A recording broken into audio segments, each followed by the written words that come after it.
बिस्मिल्लाहिर्रहमानिर्रहीम। आज का हमारा मौजू है स्टेट और प्रॉप्स के बारे में डिस्कस करेंगे और स्टेट को हम इम्प्लीमेंट करके देखेंगे। स्टेट बेसिकली आप कह सकते हैं कि एक कंपोनेंट लेवल का स्टेट जो है वो ग्लोबल वेरिएबल होता है। आप इसको समझने के लिए यूँ समझ सकते हैं कि ये एक कंपोनेंट लेवल का वेरिएबल होता है जिसको कंपोनेंट लेवल पे आप एक्सेस भी कर सकते हैं और चेंज भी कर सकते हैं। इसीलिए स्टेट को बोला जाता है कि ये म्यूटेबल है और प्रॉप्स को बोला जाता है कि वो इम्यूटेबल है। प्रॉप्स के बारे में नेक्स्ट लेक्चर में डिस्कस कर लेंगे कि प्रॉप्स किस तरह इम्प्लीमेंट होता है। फ़िलहाल इस लेक्चर में हमें सिर्फ स्टेट के बारे में डिस्कस करना है। मैं सबसे पहले आपको बग़ैर स्टेट के एक ग्लोबल मैं कह रहा हूँ जो एक ऐसा वेरिएबल है जो कंपोनेंट लेवल पे ग्लोबल है। तो ये हमारा लॉगिन का कंपोनेंट है और इसमें आप देख रहे हैं रिटर्न के ऊपर मैंने एक वेरिएबल लिया। ये वेरिएबल आप बाहर भी ले सकते हैं, कि यहाँ पे भी ले सकते हैं, इशू नहीं है, एक ही रिज़ल्ट देगा ये। तो इसको आप इसलिए ग्लोबल कह रहा हूँ कि ये रिटर्न से ऊपर है। रिटर्न में आप कहीं पे भी इसे एक्सेस कर सकते हैं, इसे आप ऊपर ले जाएंगे तो भी इशू नहीं है। तो आप देखिए मैंने एक वेरिएबल बनाया है var myFlag। ये प्योर जावास्क्रिप्ट का कोड है और इसको मैंने अपने यहाँ पे ये देखो myFlag is equal to myFlag, तो इसको मैंने यहाँ प्रिंट करा दिया। पहले इसका रिज़ल्ट देखते हैं। ये स्क्रीन के ऊपर आप देख रहे हो लॉगिन स्क्रीन myFlag इज़ 100। इसका ज़रा थोड़ा सा स्टाइल भी बड़ा कर देते हैं। स्टाइल इज़ इक्वल टू, इसका फ़ॉन्ट साइज़ करें थोड़ा सा बड़ा, 50। Login screen myFlag is 100। अब आप एक चीज़ देखें कि हम बटन के क्लिक पे myFlag को चेंज करते हैं। ये बटन के क्लिक का इवेंट है और ये फ्लैग यहाँ पे आई थिंक सो एक्सेसिबल होना चाहिए, चेक कर लेते हैं। इज़ इक्वल टू myFlag +1 नहीं +20। फ्लैग में 20 ऐड करो और पहले हम इसको कंसोल करा के देखते हैं। मैंने साइन इन का बटन दबाया, ये देखें नीचे कंसोल हो रहा है 140, 160, 180।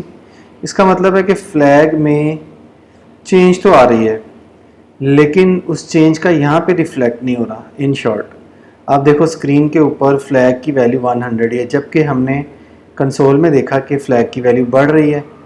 तो ये प्रॉब्लम है जिसको स्टेट ने एड्रेस किया। होता क्या है बेसिकली, जब आप साइन इन का बटन प्रेस करते हैं तो फ्लैग में वैल्यू तो ऐड हो जाती है लेकिन स्क्रीन रिफ़्रेश नहीं होती। तो इसका मतलब है कि स्टेट का असल काम ये है कि स्टेट जो है वो आपकी स्क्रीन को रिफ़्रेश भी करा देती है।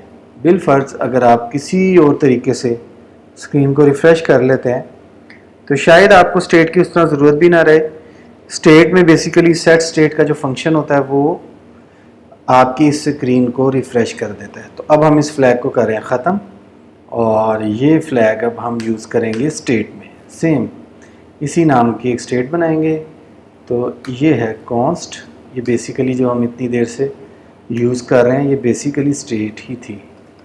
myFlag set myFlag is equal to use state. ठीक हो गया। अब ये myFlag हम यूज़ करेंगे। इस myFlag में बिलफ़र्ज़ यहीं पे 100 दे देते हैं ताकि हमारा कोड जो है वो एरर ना दे। ये देखो कोड में 100 ही है, इसको आप 110 कर दें ताकि पता चले कि कोड में चेंज आ गई। ठीक है, myFlag हो गया। अब बटन के क्लिक पे आपने इसको चेंज करना है। तो अब इस तरह से नहीं करना, बस ये फ़र्क है।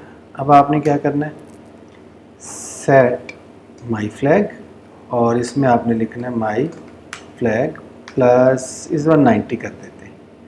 जब भी बटन प्रेस हो myFlag में 90 प्रेस हो इंक्रीमेंट हो जाए और ये कंसोल डॉट लॉग हो जाए। तो मैं इसको रिफ़्रेश कर रहा हूँ। अब आप दोनों तरफ देखना, कंसोल भी देखना और यहाँ पे भी देखना रिज़ल्ट्स क्या होते हैं। देखो यहाँ पे भी चेंज आ रही है और कंसोल में भी चेंज आ रही है। तो सेट स्टेट का ये फ़ायदा होता है, आपने कहीं API से डेटा उठाया तो उसके बाद आप सेट स्टेट करोगे तो ये स्क्रीन रिफ़्रेश होगी तो आपके रिज़ल्ट्स यहाँ पे शो होंगे। तो ये बेसिकली स्टेट का ये काम है।